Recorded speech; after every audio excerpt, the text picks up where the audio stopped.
Okay, so what is this chapter going to cover? Well, in this chapter, we're going to cover some of the clinical issues and clinical concerns that people have, some of the areas and the common areas that are struggles.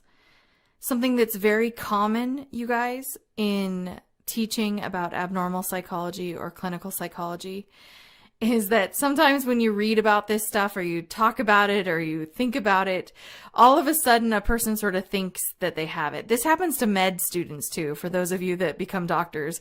When you start reading about symptoms and you start reading about like, oh, fever, itchy skin, or oh, an itchy scalp, oh, heart palpitations, you start thinking that you have them. So first and foremost, I just want to say that it's actually pretty common for psychology students when they read this chapter to start to think they have certain things. If you believe that any of these categories fit you and that they describe some of the things that you're really struggling with and having a hard time adapting through, it's the perfect time to get professional help, to get help from an outsider.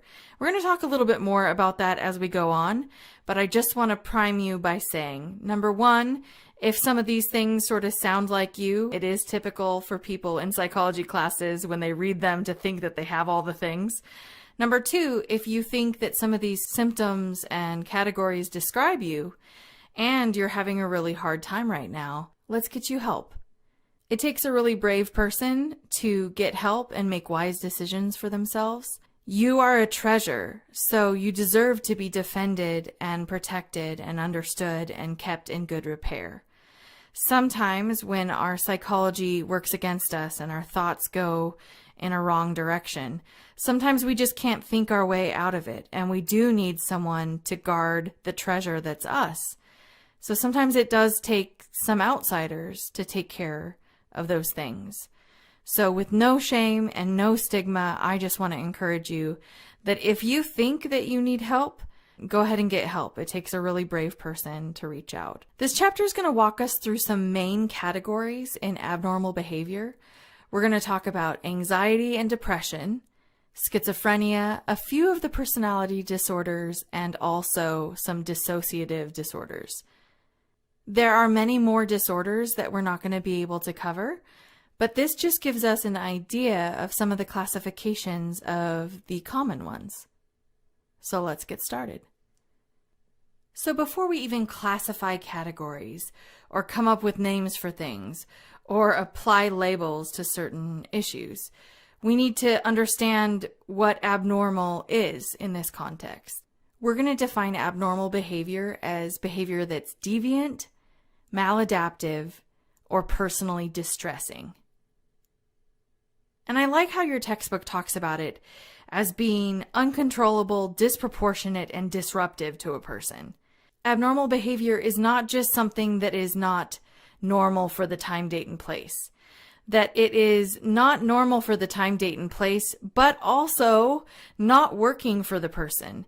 It's maladaptive. It's working against them, and it's causing them personal distress.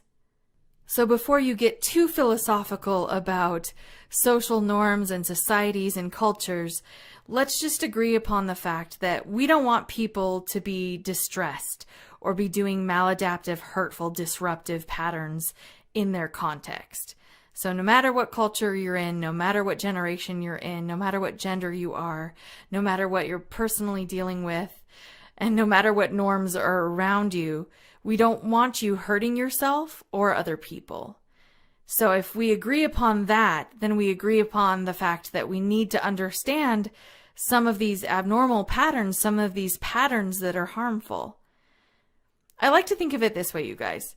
So if something is not working for a person, it's creating either pain within themselves personally or pain within the dynamic of their household, there's a harm somewhere. And to connect that back with the humanist perspective, to a humanist, what we see is that abnormal behavior and abnormal psychology is keeping that person from an optimal level of growth, self-actualization, empathy, compassion, and unconditional positive regard. So this necessitates that we're able to classify some things, not judge them, but classify them as a way of not judging or being critical, but explaining what's going on in hopes of creating better days and more adaptive days and healthier days for the person and the people that they're around. So scientists and mental health professionals may adopt different perspectives in attempting to understand or explain the underlying mechanisms that contribute to the development of abnormal psychology or a psychological disorder. The perspective used in explaining a psychological disorder or abnormality is extremely important because it's going to include all these assumptions and attributions regarding how best to understand the causes of the disorder, as well as what type of treatments or therapies would be useful to treat the disorder. So our different theoretical approaches are going to provide different ways for us to think about the nature of psychopathology. Our first perspective, the biological perspective, is going to view psychological disorders as linked to biological phenomenon, such as genetic factors, chemical imbalances, neurotransmitters, and areas in the brain that are functioning differently. Evidence from many sources indicates that most psychological disorders do have a genetic component. In fact, there's little dispute that some disorders are very largely due to genetic factors, such as bipolar disorder and schizophrenia.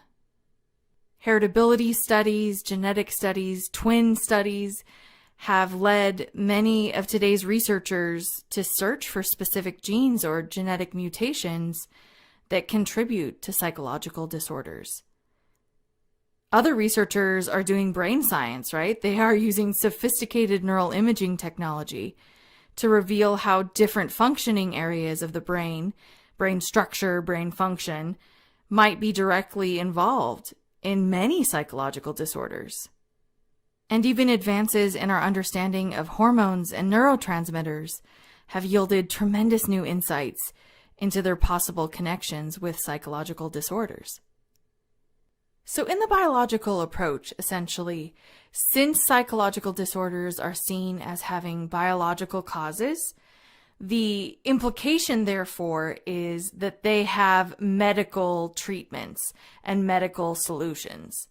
So the biological approach often will have medicines, treatments, or drugs as its solution to psychological problems. Our next theoretical approach is a psychological approach. So in the psychological approach, we are seeing the reason for disorders as being placed within the affect, behavior, and cognition of an individual. That has to do with their upbringing, their experiences, their cognitions, their feelings, their emotions, and yes, their personality. As we remember from the psychological perspective of personality, personality is seen as a person's constellation of continual, consistent affect, behavior, and cognition.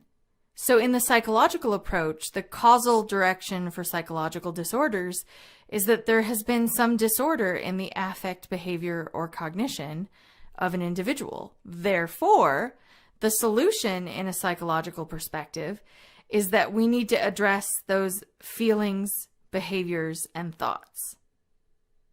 If you're interested at all in some of the psychological approaches to treatment, the very next chapter, we're not reading that in this class, don't worry, but if you're interested, chapter 16 talks a lot about the clinical approaches of how to address psychological issues. So I'll give you one example. There's something called automatic negative thoughts. They're called ants, okay? So ants are these little things, right, that carry a lot of weight. And a lot of them can do a lot of damage, right? So an automatic negative thought is something that gets ingrained within a person. You say it enough, it becomes both learned and habitual and really in there. That's what makes it automatic. So you might have an automatic negative thought like, I'm not going to be able to do this. And you don't realize it, but it's just a go-to thought. It pops up out of nowhere all the time. And even when you're not thinking about it, this automatic negative thought, this ant, is just trucking along in your system, building their little shelter for themselves to protect their ant life. So what we need to do through therapy and through talking and through addressing some of these areas is stamp out those automatic negative thoughts and put them to rest. So we see when one is coming up, we acknowledge that's an automatic negative thought. That's not true.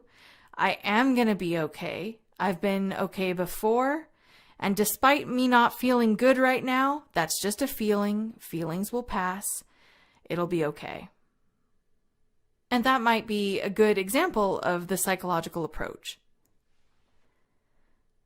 Our next approach has to do with an even more macro lens of why abnormal behavior and abnormal psychology exist. And that is the sociocultural approach. You know what? That psychology doesn't happen in a bubble. It happens in a society. It happens in a culture. It happens in a big context at the same time. Generations, cultures, societies. And there's some differences across cultures and societies of what is deemed appropriate or not, functional or not. A bigger view of the fact that different cultures value different things at different times. This means that there's different strengths in different cultures and different weaknesses in different cultures. So we definitely do have commonalities, human commonalities, things that all humans struggle with. But the sociocultural approach is also going to be very keenly aware of the fact that different societies value things a little differently. Therefore, they might fear things a little differently. So a sociocultural approach is going to be very mindful, like a sociologist would, of the different prevailing winds of different cultures. So in the sociocultural approach, a therapist might be very mindful of whether the client that they have right across from them, what's the story? What's the society and situational and cultural and generational story of this person within treatment? Perhaps in that cultural competence, I as a practitioner might approach different clients in slightly different ways if I have more understanding of what their cultural setting has been like and what those expectations and feelings and thoughts and histories and traumas are. And everything we've talked about so far, at least to me, makes sense because I can imagine that, yeah, I do have a biology. I also do have a personality and I am part of a culture. So we can see biological, psychological, and sociocultural, they all have a level of explaining behavior, a level of analysis that's valid and useful. And because all of those levels of analysis are useful, the approach to psychological disorders, the most well-rounded approach and accepted approach, is the biopsychosocial model. So that biopsychosocial model is going to acknowledge the interaction of biological, psychological, and sociocultural factors in the development, explanation, and treatment of psychological disorders. You'll see that your book talks about something called diathesis stress. And this perspective emphasizes the importance of learning, stress, faulty and self-defeating thinking patterns, and the environment. Many psychological disorders develop not from a single cause, but from a really delicate and complicated fusion between biological and psychosocial factors. So the diathesis stress model integrates biological and psychosocial factors to predict the likelihood of a psychological disorder. This diathesis stress model suggests that people with an underlying predisposition for a disorder, whether that is psychological or biological or social predisposition, it doesn't have to be biological, but they have a predisposition in one way towards it, they're more likely than other people to develop a disorder when they're faced with an adversive environmental or situational event, such as childhood maltreatment, negative life events, stressful situations, and trauma. So a diathesis is not always a biological vulnerability. Some diatheses might be psychological, like having automatic negative thoughts running around, or having a very pessimistic attributional style. So a key assumption in the diathesis stress model is that both factors, the predisposition and then the adverse environmental factors, whether that's psychological or cultural or situational, they're both necessary in the development of a psychological disorder. What does that mean? That means that the connections between biopsycho and social are complicated. You could have two twins with the very same home life and the very same genes, that one has a psychological disorder and the other doesn't. You could have two people experience a traumatic event side by side, and one of them develops post-traumatic stress and the other doesn't. There is a complicated connection and uniqueness of the display of some of these strengths and weaknesses. Think of it as a good thing. There are many things that make a person who they are. And different people respond differently often to the same event. This gives us variety. This gives us complexity. This makes us unique. And you might be saying to yourself, well, Bryn, anxiety is I don't want to be uniquely anxious. And I totally agree. So when we see something that is maladaptive, it's not working, or it's personally distressing, it's causing pain, then we absolutely see that that complexity and that uniqueness, perhaps it needs to be brought into adaptive zone. Perhaps it needs to be taken into a different direction where it's not so much a weakness anymore, it's a wisdom and a strength. So I want to encourage you guys that the way you think right now, if some of those ways are not the healthiest, it can get better. Promise. Okay, the first step in the study of psychological disorders is carefully and systematically discerning significant signs and symptoms of those disorders. Appropriately identifying and labeling a set of defined symptoms, it's absolutely crucial.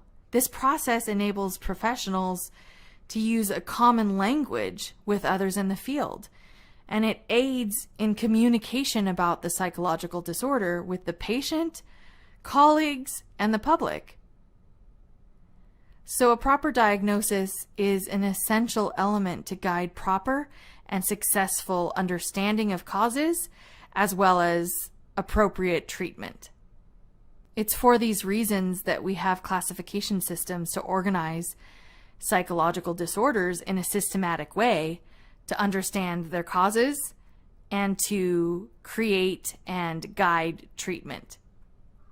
Although a number of classification systems have been developed over time, the one that is most used is the Diagnostic and Statistical Manual of Mental Disorders, DSM, and it's in its 5th edition. The first edition of the DSM was published in 1952, and it classified psychological disorders according to a format developed by the Army, the U.S. Army, during World War II. In the years since, the DSM has undergone numerous revisions and additions, and the most recent edition in 2013 is the DSM-5. So the DSM-5 includes many different categories of disorders, and each disorder is described in detail, including an overview of diagnostic features, as well as symptoms required for the diagnosis. That would be the criteria that you need to diagnose. Prevalence information, like how frequent this happens in the general population, and many of the risk factors that are associated with each disorder. It also provides information about comorbidity. So comorbidity is meaning co-occurrence. So something is comorbid if it exists at the same time. So if I have depression and a substance abuse issue, that is a co-occurring disorder. If I have an eating disorder and an anxiety disorder, they're comorbid. So the DSM-5 also provides information about what co-occurs or is comorbid. For example, 41% of people that have OCD also meet the criteria for major depressive disorder. Another example, drug use. Drug use is highly comorbid with other mental illnesses. 6 out of 10 people who have a substance use disorder also suffer from another form of mental illness. So these things about diagnostic features, diagnostic criteria, prevalence, and comorbidity and risk factors, this is important because it allows us to have a common language and a common understanding of the landscape of different mental health problems. Now, those are some of the advantages. The advantages have to do with us having a little bit of an idea of the lay of the land of certain types of problems. But some disadvantages might have to do with the fact that some people believe that establishing new diagnoses might over-pathologize human conditions and human varieties by turning common human problems into mental illnesses. Or that when a diagnosis becomes popular, that it will become a label that is over-applied. Indeed, there is a finding that nearly half of all Americans will meet the criteria for a DSM disorder at some point in their life. And that fuels some of that skepticism.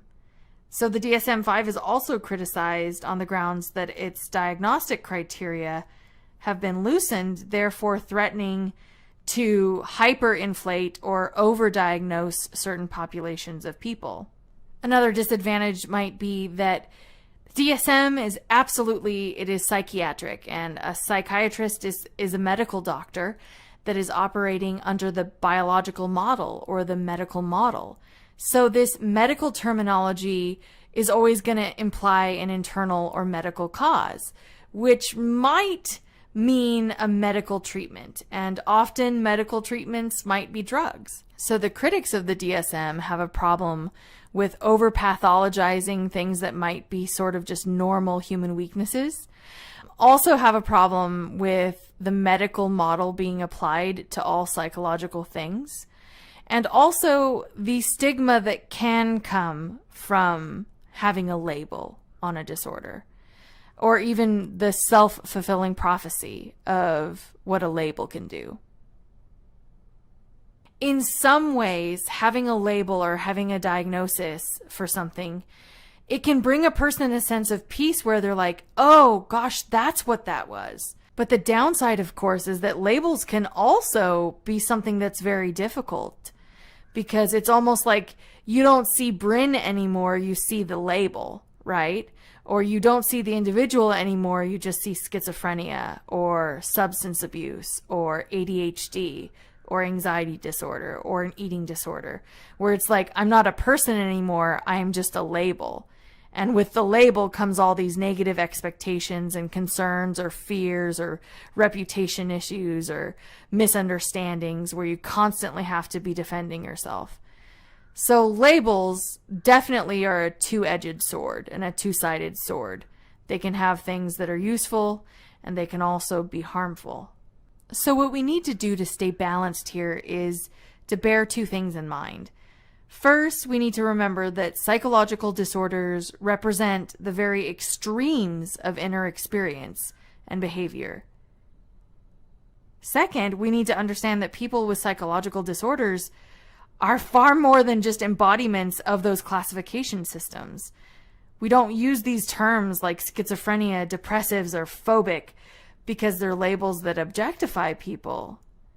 It's important to remember that a psychological disorder is not what a person is, it's something that a person has.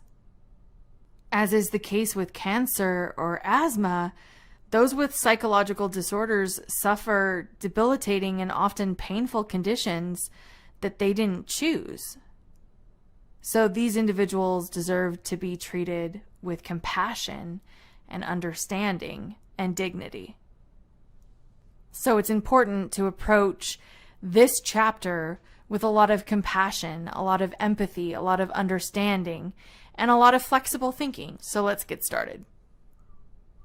So there was a psychiatrist in 1943 that was describing some unusual developmental condition that he was seeing in a group of children that he was treating.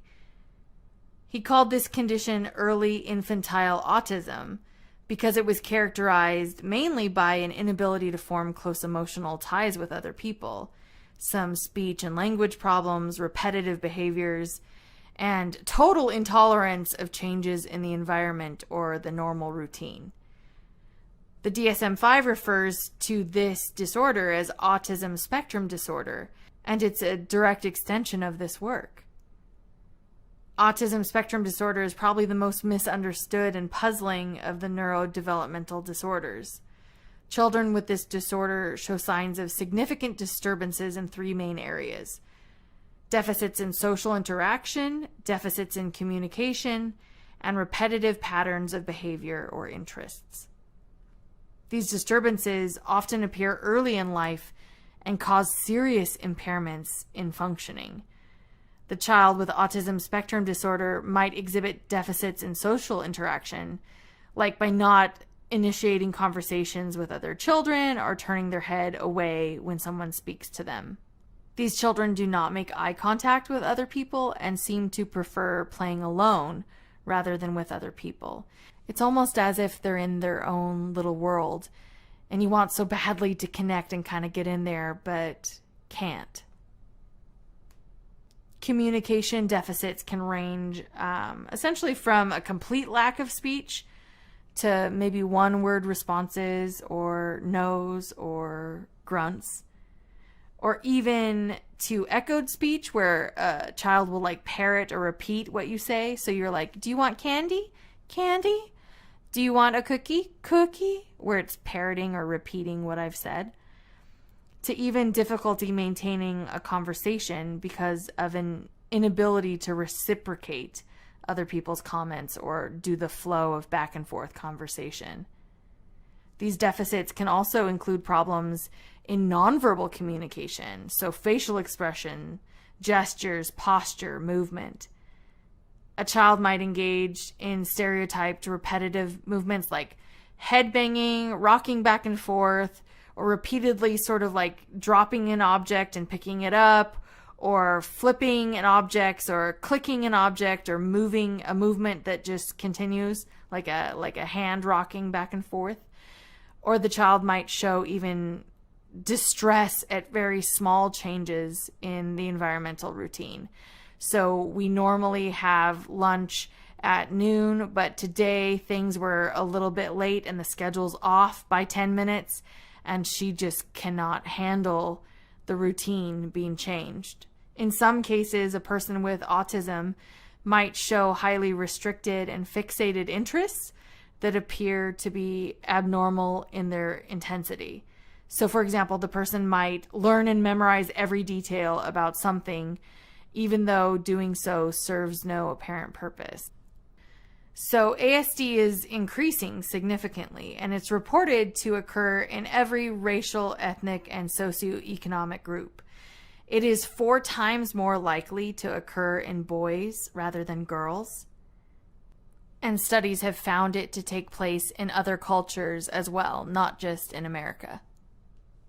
Although it's difficult to interpret such a quick increase in diagnoses, it is possible that the rise in prevalence is the result of the broadening of the diagnosis, as well as increased effort to identify cases, and even just a greater awareness and acceptance of what autism is. Talking about it more. People are more aware of it.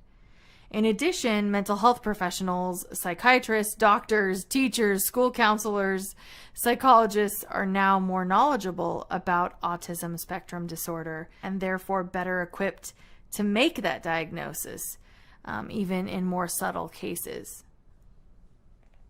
The exact causes of autism remain largely unknown, despite massive research efforts over the last 2 decades. Autism does appear to be strongly influenced by genetics, as identical twins show concordance rates or overlap rates of around 60 to 90%, where the concordance rates for fraternal twins and siblings are only 5 to 10%, so there is a genetic basis here. Many different genes and gene mutations have been implicated, Among the genes involved are those important in the formation of synaptic circuits that facilitate communication in between different areas of the brain. And the research into environmental factors like pollutants or chemicals or environmental hazards, it's continuing. So there's not definitive information on that yet. However, there's no scientific evidence that a link between autism and vaccinations exists. Indeed, a recent study that compared vaccination histories of tons of children over time found rather clearly that the quantity of vaccines received during the first 2 years of life were not at all related to the development of autism spectrum disorder. There is not a scientific relationship between vaccinations and autism. So let's talk about another very hot topic disorder right now, and that's attention deficit hyperactivity disorder, or ADHD. A child with ADHD shows a consistent pattern of inattention or hyperactive and impulsive behavior that interferes with normal functioning every day. Some of the signs of inattention include great difficulty with and avoidance of tasks that require sustained attention, failure to follow instructions, lack of attention to detail, becoming easily distracted, and also forgetfulness.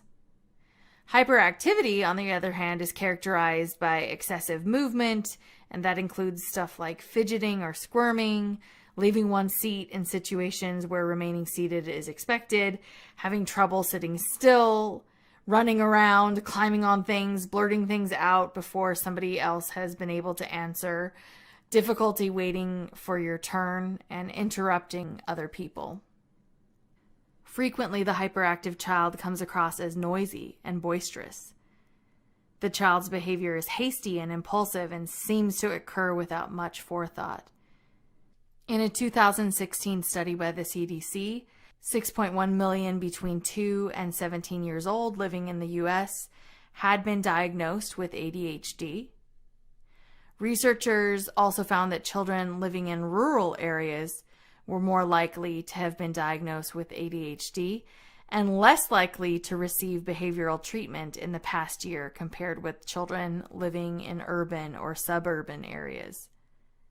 Among those children 2 to age 17 with ADHD, researchers found that 6 out of 10 were taking medication for their ADHD, and that number represents 1 out of every 20 U.S. children. And just under half of those children that were diagnosed with ADHD received any behavioral treatment in the past year for it. Among those children ages 2 to 17 with ADHD, nearly 2/3 of them also had another mental, emotional, or behavioral disorder, such as conduct disorder, anxiety, depression, autism, or Tourette's. On average, boys are 3 times more likely to have ADHD than girls. However, such findings might reflect the greater propensity of boys to engage in aggressive and antisocial behavior, and thus that incurs a greater likelihood of them being referred for psychological services. Children with ADHD face significant academic and social challenges. Compared to their non-ADHD counterparts, children with ADHD have lower grades and lower standardized test scores, as well as higher rates of expulsion, grade retention, and dropping out. They're also less well-liked and more often rejected by their peers. Previously, it was thought that ADHD would just go away. However, longitudinal studies have suggested that ADHD is indeed a chronic problem, and it can persist into adolescence and even adulthood. A recent study found that 29.3% of adults who had been diagnosed with ADHD decades earlier still showed symptoms. Longitudinal studies also show that children diagnosed with ADHD are at a higher risk for substance abuse problems. So what are the causes of ADHD? Well, family and twin studies indicate that genetics play a significant role in the development of ADHD. The specific genes involved in ADHD are thought to include at least two that are important in the regulation of dopamine, suggesting that dopamine might be important in ADHD. Indeed, medications used in the treatment of ADHD, such as Ritalin and Adderall, they have stimulant qualities that elevate dopamine activity. People with ADHD show less dopamine activity in key regions of the brain, especially those associated with motivation and reward, which provides support to the theory that dopamine deficits may be a factor in the development of ADHD. Brain imaging studies have also shown that children with ADHD exhibit abnormalities in their frontal lobes, an area in which dopamine is in abundance. Compared to children without ADHD, those with ADHD appear to have smaller frontal lobe volume, and they also show less frontal lobe activation when performing mental tasks. So abnormalities in this region might go a long way towards explaining some of those hyperactive, uncontrolled, not regulated behaviors of those that have ADHD. Numerous studies have also shown that there is a significant relationship between exposure to nicotine via cigarette smoke during pregnancy and occurrence of ADHD.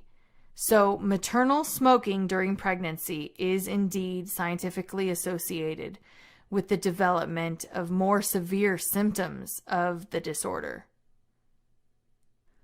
So why is the prevalence rate of ADHD increasing? So although we don't know exactly why this is happening, we have some explanations that might be likely. So one explanation is that ADHD might be overdiagnosed by doctors that are just too quick to medicate children as a behavioral treatment. Another explanation might have to do with people knowing about the disorder. There is greater awareness of ADHD now than in the past. Nearly everyone has heard about ADHD, so parents and teachers and school counselors, they know what it is and what its key symptoms are. So parents might be quicker to take their kids to a doctor if they believe that their child possesses something that they know the label for and they know the key symptoms of. It's also possible that parents and teachers and others notice it earlier because they know about it more. Another explanation is that maybe the criteria changing between versions of the DSM have made it more likely to be diagnosed. And a fourth explanation might have to do with the increase of computers and video games and screen time on kids. So all in all, there might be many reasons why the prevalence rate is increasing. And we need more data to understand it. Okay, so our next topic is anxiety and anxiety disorders. There are 12 different types of anxiety disorders in the DSM, and we're going to talk about 4 of them: generalized anxiety disorder, panic disorder, specific phobias, and social anxiety disorder. Let's start with generalized anxiety disorder. Generalized anxiety disorder is a relatively continuous state of excessive, uncontrollable, and pointless worry and apprehension. People with generalized anxiety disorder often worry about routine, everyday things, even though their concerns are unjustified. For example, an individual might worry about her health and finances, the health of her family members, the safety of her children, or other matters like being late for an appointment or somebody being mad at her, without having any legitimate reason for being worried for those things. A diagnosis of generalized anxiety disorder requires that diffuse worrying and apprehension characteristic of the disorder, it's what we call free-floating anxiety, is not part of another disorder. It occurs more days than not for at least 6 months, and it's accompanied by any 3 of the following symptoms: restlessness, difficulty concentrating, being easily fatigued, muscle tension, irritability, and sleep difficulties. Around 6% of the US population will develop symptoms of generalized anxiety disorder during their lifetime, and females are 2 times as likely as males to experience the disorder. Generalized anxiety disorder is highly comorbid with other mood disorders and other anxiety disorders, and it tends to be chronic. It also appears to increase the risk for heart attack and stroke, especially in people with pre-existing heart conditions. Although there have been some investigations aimed at determining the heritability of generalized anxiety disorder, a summary of available family and twin studies suggests that genetic factors play only a modest role in the disorder. Cognitive theories, however, of the disorder suggest that worry represents a mental strategy to avoid even more powerful negative emotions, perhaps stemming from earlier unpleasant or traumatic experiences, or experiences that were difficult and not under the person's control. So it's like the worrying is their way of coping. One longitudinal study found that childhood maltreatment was strongly related to the development of the disorder during adulthood. So we see in regard to causes that there might be modest genetic predisposition. Another suggestion has to do with GABA deficiency and some respiration rates. In particular, some sympathetic nervous system regulation problems where the person is essentially sort of over-aroused. There's some evidence to suggest that having very harsh self-standards and or having parents that have been quite strict or critical might be connected with generalized anxiety disorder, as well as a history of traumas or a history of some experiences that have been negative, and a cognitive style that's noted by having these automatic negative thoughts. And we're still learning more and more about generalized anxiety disorder. Okay, let's talk about panic attacks and panic disorder. People with panic disorder experience recurrent and unexpected panic attacks, along with at least 1 month of persistent concern about additional panic attacks, worry over the consequences of these attacks, or self-defeating changes in their own behavior related to preventing or avoiding these panic attacks. As is the case with other anxiety disorders, the panic attacks cannot result from other physiological effects, such as drugs and other substances, or a medical condition, or another mental disorder. A panic attack is defined as a period of extreme fear or discomfort that develops abruptly and reaches a peak within about 10 minutes. Its symptoms include accelerated heart rate, sweating, trembling, choking sensations, hot flashes or chills, dizziness or lightheadedness, fears of losing control or going crazy, and or fears of dying. Sometimes panic attacks are expected, occurring in response to specific environmental triggers. Other times, these episodes are totally unexpected and emerge randomly. According to the DSM-5, a person must experience unexpected panic attacks to qualify for a diagnosis of panic disorder. Experiencing a panic attack is often terrifying.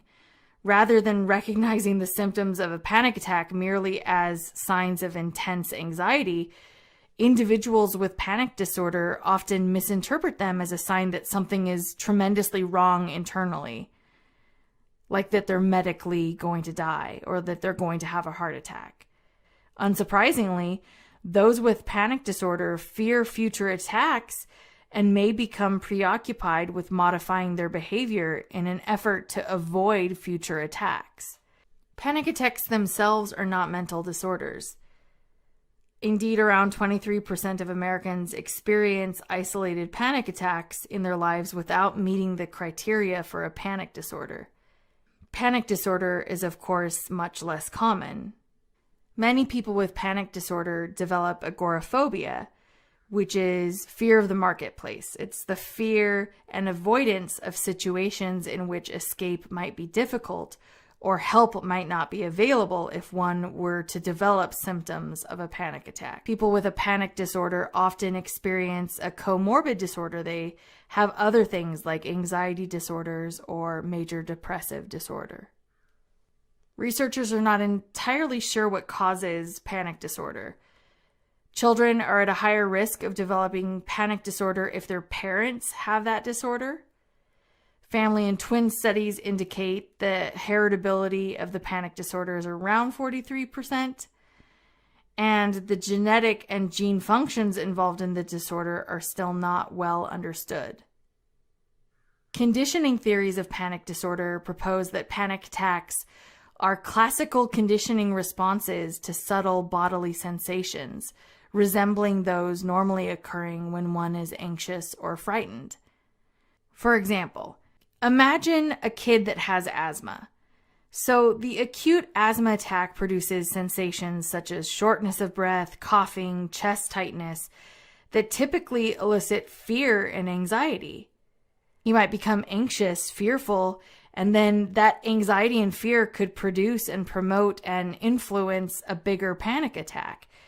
In this situation, the subtle symptoms would represent a conditioned stimulus, and the panic attack would be the conditioned response. The finding that panic disorder is nearly 3 times as frequent among people with asthma as it is with people without asthma supports the possibility that there might be some classical conditioning involved. Other cognitive factors might play a role in panic disorder. Generally, cognitive theories argue that those with panic disorder are prone to interpret ordinary bodily sensations catastrophically, and these fearful interpretations set the stage for future panic attacks. For example, a person might detect bodily changes that are routinely triggered by innocuous events, and the individual would misinterpret these subtle bodily changes in a catastrophic way. Maybe I'm having a heart attack, my heart is racing. Such interpretations create fear and anxiety, which trigger additional physical symptoms, which subsequently the person experiences and misinterprets as signs of not being okay, which can trigger a panic attack. It just gets bigger and bigger upon itself. So we know that there might be biological factors. There's certainly some learning factors that are involved. Women are 2 times more likely than men to have a diagnosis of panic disorder. Another type of anxiety disorder has to do with a specific phobia. A specific phobia is an irrational, overwhelming, persistent fear of an object or situation. We see that this is actually more common in women as well. And having a parent that has a psychological disorder makes it more likely for a person to have a specific phobia. So we see some connections, some bigger connections here as well. So a person diagnosed with a specific phobia experiences excessive, distressing, and persistent fear or anxiety about a specific object or situation. Even though people realize that their level of fear and anxiety in relation to that stimulus is irrational, some people with a specific phobia may go to great lengths to avoid that stimulus, whatever triggers the fear and anxiety. Typically, the fear and anxiety of a phobic stimulus elicits a disruptive influence in a person's life. For example, if somebody is afraid of flying, they might refuse to take a job that involved plane travel. And that could interrupt their life, right? Their finances, their life, their family. Many theories suggest that phobias develop through learning. Rockman in 1970 proposed that phobias could be acquired through 3 major pathways. The first is classical conditioning. The second is vicarious learning. And the third is verbal transmission of information. So let's walk through those pathways a little bit. The first pathway is classical conditioning. As you remember, classical conditioning is a form of learning in which a previously neutral stimulus is paired with an unconditioned stimulus that reflexively elicits an unconditioned response that elicits the same response through association with the unconditioned stimulus. The response is called a conditioned response. For example, a child that's been bitten by a dog may come to fear dogs because of her past association with the pain of that dog bite.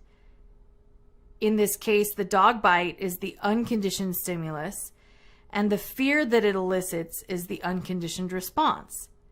So the fear that the child experiences around dogs in general then becomes a conditioned response. A second pathway of phobia acquisition could be vicarious learning or observational learning. For example, a child that observes her mom react fearfully to spiders may later express the same fear, even though spiders have never presented any danger to the child. This phenomenon has been observed in both humans and primates. We can learn fear from watching other people be afraid.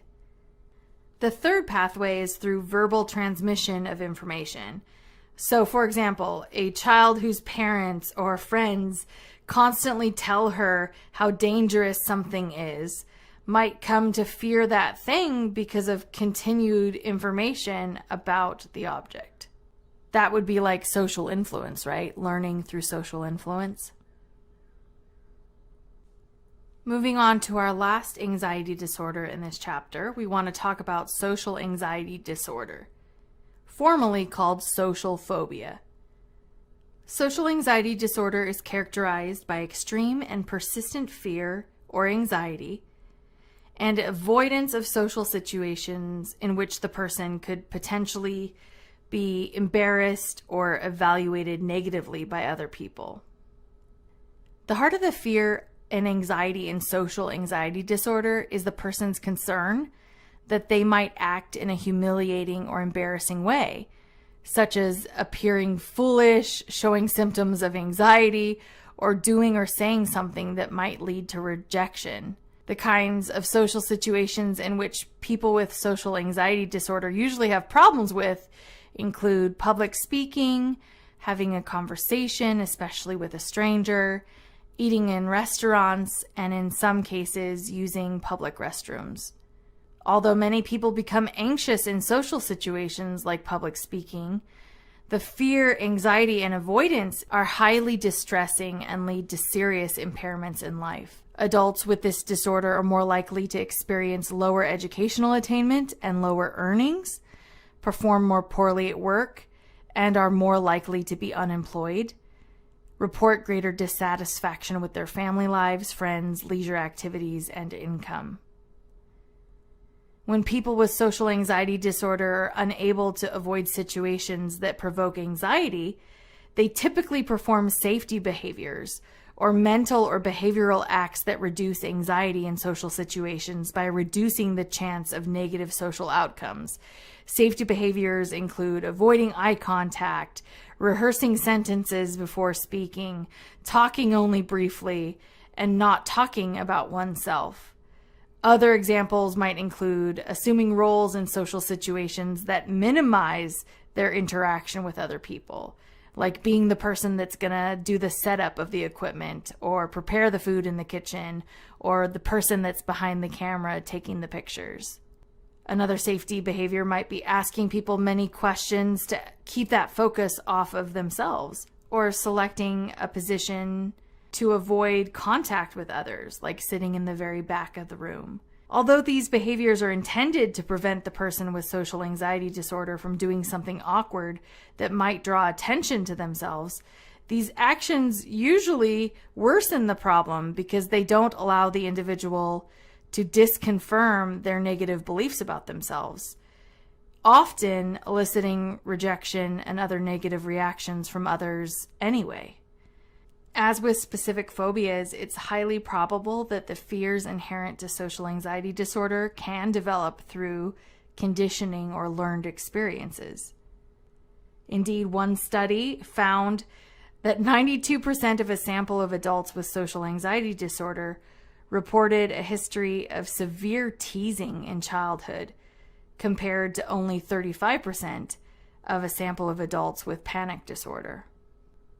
Another sad thing about social anxiety disorder is people with social anxiety disorder may even resort to self-medication, such as drinking alcohol as a means to avert the anxiety symptoms that they experience in social settings. The use of alcohol when faced with such situations may become like a negative reinforcement, encouraging individuals with social anxiety disorder to turn to the substance whenever they experience anxiety symptoms. The tendency to use alcohol as a coping strategy, however, comes with a very costly price tag. A large number of studies have reported a high rate of comorbidity between social anxiety disorder and alcohol use disorder. Okay, we want to talk now about obsessive compulsive disorder. People with obsessive compulsive disorder experience thoughts and urges that are intrusive and unwanted. Those are obsessions. And they also need to engage in repetitive behaviors or rituals or mental acts, compulsions, as a way to alleviate some of the tension of those obsessions. A person with this disorder might, for example, spend hours each day washing their hands, or constantly checking and rechecking to make sure that a stove or a faucet or a light switch has been turned off. Obsessions are more than just unwanted thoughts. Rather, obsessions are characterized as persistent, unintentional, and unwanted thoughts and urges that are highly intrusive, unpleasant, and distressing. Common obsessions include concerns about germs and contaminations, or order and symmetry, and urges that are aggressive or lustful even. Usually the person knows that these thoughts and urges are irrational, and they try to suppress and ignore them, but they have extreme difficulty doing so. These obsessive symptoms sometimes overlap, such that someone might have contamination and aggressive obsessions at the same time. Now, compulsions, on the other side, are repetitive and ritualistic acts that are typically carried out primarily as a means to minimize the distress that such obsessions trigger, or to reduce the likelihood of a feared event happening in the future. Compulsions often include such behaviors like repeated and extensive hand washing, cleaning, re-cleaning, checking, like checking that a door is locked, or ordering things up in a particular way. And it can also include mental acts like counting, praying, or reciting something.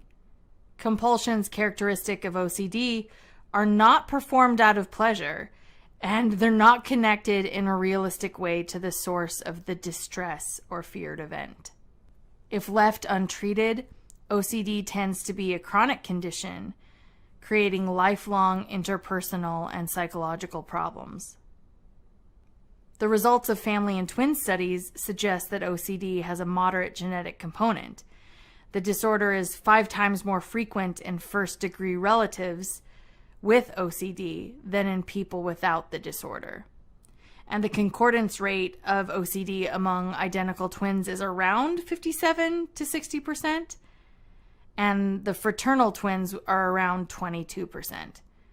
Studies have implicated about 24 potential genes that might be involved. These genes regulate the function of 3 main neurotransmitters. That's going to be serotonin, dopamine, and glutamate. As with some of the other disorders we've been talking about, conditioning plays a role here as well. The symptoms of OCD have been theorized to be learned responses, acquired and sustained as the result of a combination of classical and operant conditioning. In this thought, it might be that the acquisition of OCD first occurs by way of classical conditioning.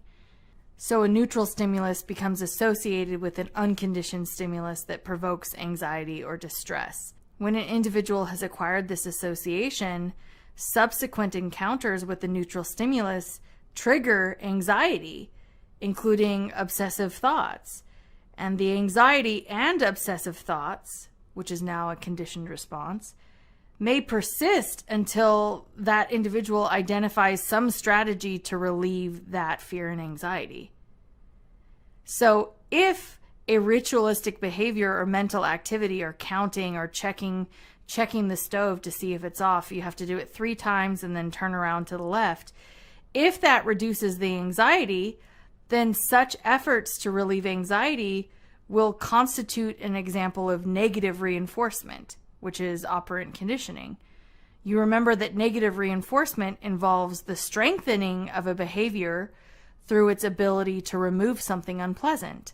So these compulsive acts might be sustained because they are negatively reinforcing, in the sense that they reduce anxiety triggered by a conditioned stimulus. We move now to post-traumatic stress.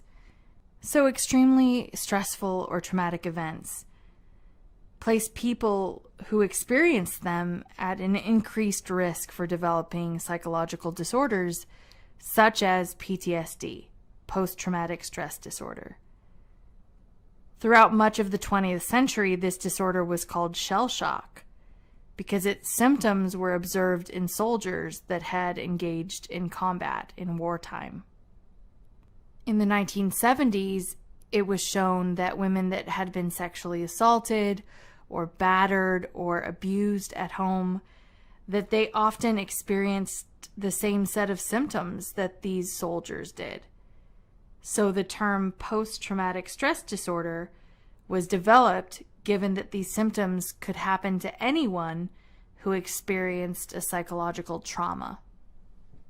For a person to be diagnosed with PTSD, they have to be exposed to, witness, or hear about the details of a traumatic experience, one that involves actual or threatened death, injury, or sexual violence. These experiences can include combat, physical attacks, sexual assault, natural disasters, terrorist attacks, and even car accidents. Symptoms of PTSD include intrusive and distressing memories of the event, flashbacks, which can last a few seconds to even several days, during which the individual relives the events and behaves as if the event were occurring at that moment, avoidance of stimuli connected to the event, persistent negative emotional states such as fear, anger, guilt, or shame, feelings of detachment from other people, irritability, proneness towards outbursts, and an exaggerated startle response. For PTSD to be diagnosed, these symptoms must occur for at least 1 month. Of course, not everyone who experiences a traumatic event will go on to develop PTSD, and those are a history of trauma experiences, greater severity of that trauma, lack of immediate social support, and subsequent life stress. The research shows you guys that PTSD is not going to go away on its own without some intervention. It's important to note that there is support for people that have post-traumatic stress disorder. There are trauma-informed therapies that can help a person walk through and understand and integrate and process the trauma that they've experienced. If you or a loved one has gone through a traumatic event, I strongly encourage you to find a trauma therapist, a therapist that's a safe, trained outsider that has the knowledge to walk you through some of those places.